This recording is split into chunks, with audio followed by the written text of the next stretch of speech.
5 марта проходили повторные выборы в Народное собрание Гагаузии в избирательном участке номер 1 и 2. Прибывающие на избирательный участок люди неохотно давали комментарии относительно того, состоятся ли выборы, и утверждали, что им голосовать уже надоело. Состоятся выборы на этот раз? Думаю, что нет.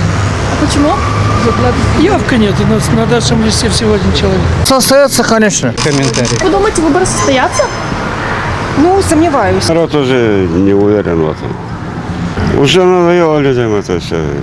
Председатель общественной организации «Пилигрим Демо» Михаил Серкели, наблюдавший за избирательным процессом, сообщил, что в день выборов был осуществлен массовый подвоз избирателей. Избирателям это было неинтересно. И люди для того, чтобы, представители кандидата для того, чтобы вытащить людей на голосование, для того, чтобы обеспечить явку, которая в конечном итоге не была обеспечена, организовали подвоз избирателей. Учитывая то, что большое количество недействительных бюллетеней, мы предполагаем, что очень многих убеждали выйти на выборы. Потому что у нас не было возможности, конечно, ходить по улицам и смотреть, как людей мотивируют, но мы видели огромное скопление машин у бывшей 6-й школы.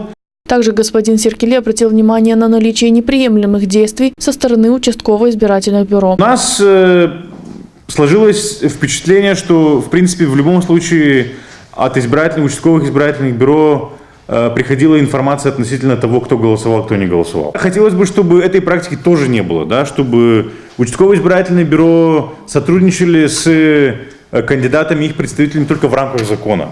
Передавать информацию относительно того, кто голосовал, кто не голосовал, с нашей точки зрения неприемлемо, потому что это, во-первых, передача личных данных, это вмешательство в личную жизнь. Если человек не пришел, не проголосовал, а почему эти данные информации передаются?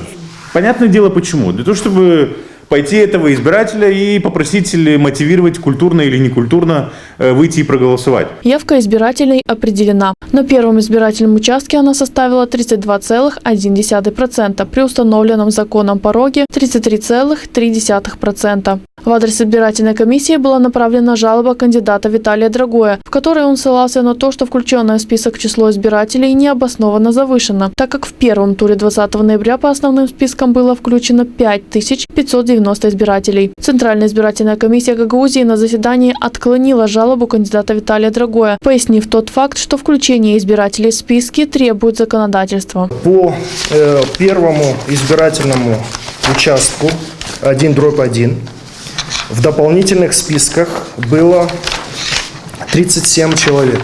37 человек. По второму участку 1/2 было в дополнительных списках 96 избирателей. И эти списки были даны участковому избирательному бюро, чтобы участковое избирательное бюро их добавило в основные списки, как требует законодательство. С учетом этого и были сформированы основные списки избирателей по повторным выборам 5 марта. Путем подсчета голосов было определено, что число проголосовавших избирателей составляет менее 1/3. В связи с этим выборы были признаны несостоявшимися. Члены ЦК Гагаузии приняли решение обратиться к Народному собранию за новой датой выборов. Согласно избирательному кодексу, новые выборы проводятся не ранее, чем через 60 дней со дня проведения последних.